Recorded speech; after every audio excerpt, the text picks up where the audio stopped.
Rassie Rasmus has just dropped the 38-man Springbok squad that'll be flying over to New Zealand to try and beat the All Blacks at Eden Park and Wellington. And there's a reason that I've been hyping this up for quite a while, and that's because I'm busy packing to go to the airport to fulfill one of my lifelong dreams of watching the Springboks at Eden Park against the All Blacks. We leave tonight.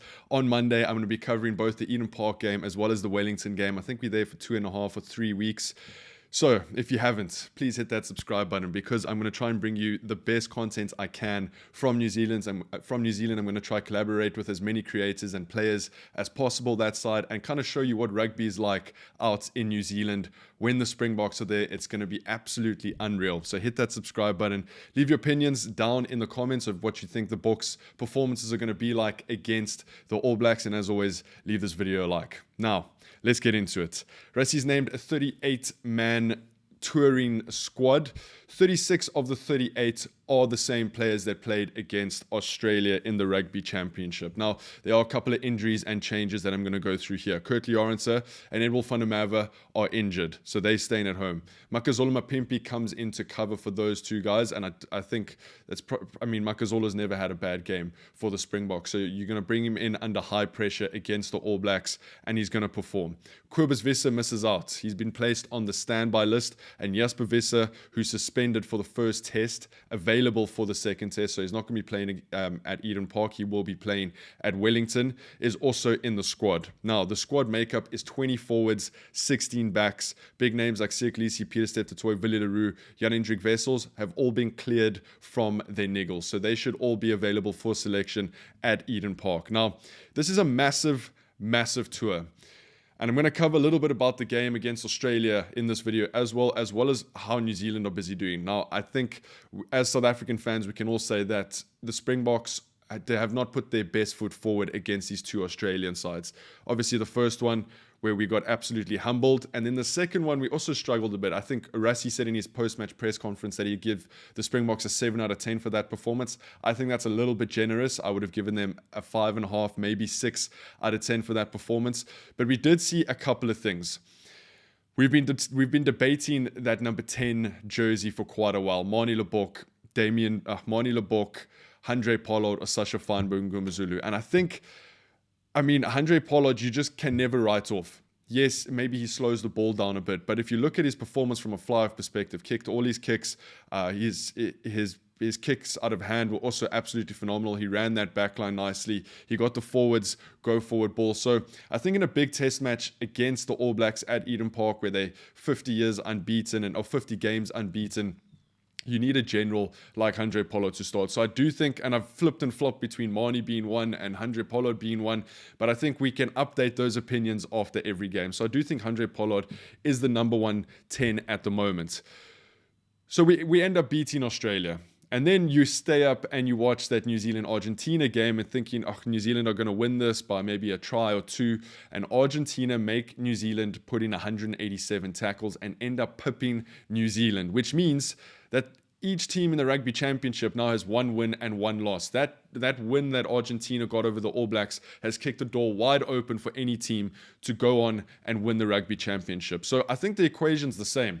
The Springboks need to beat New Zealand at least once, preferably twice in New Zealand if they want to go on and win the Rugby Championship. That was the equation before the competition started, and that is now the equation 2 games in because Argentina managed to beat New Zealand. Now, I do think New Zealand's stock is rising. Maybe there is a little bit of problems that they need to switch around with New Zealand's back 3, but I think their stock and form is rising. I think the Springboks stock and form is falling a little bit. So it's going to be interesting to see what team Rassie puts out from the squad, and I promise you I'm going to get to the squad now.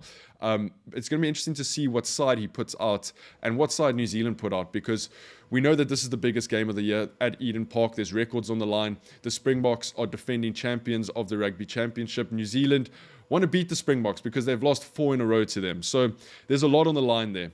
It's a massive game, and I think Rassie Rasmus has to put out the absolute best team we possibly can if he is to go and get at least a win in New Zealand. Now, let's go through the squad. Lood de Jager, Pieter-Steph du Toit, Thomas du Toit, Jean-Luc du Preez. Let's start with those 4. Now, Pieter-Steph du Toit is coming back from a niggle. Lood de Jager, has maybe been a little bit lackluster over the last 2 games. Thomas du Toit didn't have a bad game. Jean-Luc Dupré had an okay game. Then you got Eben, who for me has been quite quiet. Yes, he was probably the best Springbok player on the pitch in the first test match, but he really needs to step up against New Zealand. You got Vincent Koch, Siya Kolisi, Volkolo, Malcolm Marx, Bongi Mwanambe, Franco Mostert, Oxencher, Ruan Nokia, Kwagga Smith, Argeus Neyman, Manus van der Merwe, Marco van Staden, Boan Fencer, Jan-Hendrik Wessels, and Jasper Visser. Now, I think the standout forward for the Springboks so far has been Marco van Staden. He was phenomenal in that first test against Australia, and he was probably the player of the game for me in that second test match against Australia.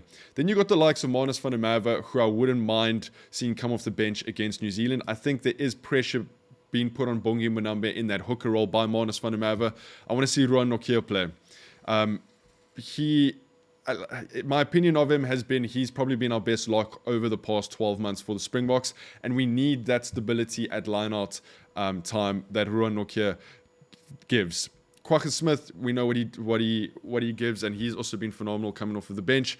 Ox, Volko, Franco Mostert, Bongi, all of these guys have had decent starts to the season. I don't think we should include that first Australia game because I don't think anyone had a good game outside of that first 20 minutes. But you look at this forward pack, you look at the forwards that Rassie Rasmus is taking over, and you can put together 8 to 14 forwards into a starting 23 that can win the game against New Zealand for the Springboks. If I had to go with the starting lineup, I'm going to pick maybe 3 or 4 players that I think have to start. That's Pieter-Steph du Toit. Marco van Staden's putting a lot of pressure on Siya Kolisi, but I think Siya needs to start. Eben needs to start. Ruan Nokia needs to start. Ox needs to start. I think those are the guys that have to be on the pitch to start, and then we can kind of build around them. We look at the backs, and probably more interestingly, I'm just going to run through them really quick for you. Damian de Lende, Andre Esterhuizen, Apelele Fassi, Sasha Feinberg, Ngumazulu, Ethan Hooker, Jesse Creel, Cheslin Colby, Willie Leroux, Mani Lebok, Makazolo Mapimpi, Kanan Moody, Andre Pollard, Kobus Reinach, Mornie van den Berg, Grant Williams, and Damian Willemse. Obviously, we got Damian de Lende in there as well, and I think that 15 jersey is obviously quite a big talking point at the moment because Willie Leroux was meant to start against Australia in that second test. He picked up a niggle and Apelele Fassi started. I think once Willie Leroux reached these 100 caps, us as Springbok fans, and I'm as guilty as any one of you who had this thinking, was thinking that maybe Rassie Rasmus was going to start phasing Willie Leroux out. And now we kind of look at the stock after these 2 Australian games, and I'm of the opinion that we need Willie Leroux to be starting because he brings that calm, coolness to that back line, to the back 3. Alongside Andre Pollard, you got so much experience in that 10 and 15 jersey. They've played so much rugby together, and they flip and flop from that first receiver. So I think Willie Leroux probably has to start against the All Blacks at Eden Park. I think Andre Pollard probably has to start. You got Cheslin Colby. You probably got Makazolo on the other wing. And then you kind of look at the center combinations, and I think you got to go Damian de Lende and Jesse Creel. So it looks like a very 2019-2023 sort of World Cup winning Springbok backline, which is a positive and a negative. The negative is that these guys are aging and that we do need to get the younger guys involved if they are going to take over the reins by the time the 2027 Rugby World Cup comes around. But the positive is that we know that these guys can do it. Your number 9, you're probably looking at Grant Williams. I think he's probably been the most consistent scrum half for the Springboks. And if they don't go Grant, they'll go Kobus Reinach just for that experience against the All Blacks. So I'm very, very excited to see how this tour pans out. I cannot believe I'm flying to New Zealand tonight. It's going to be a trip of a lifetime. And I just want to say thank you guys for making it possible. Without you guys watching, without me putting out this content, this wouldn't be possible. So if you've been around for a while, thank you very much. If you're new to the channel because we're going to New Zealand, welcome.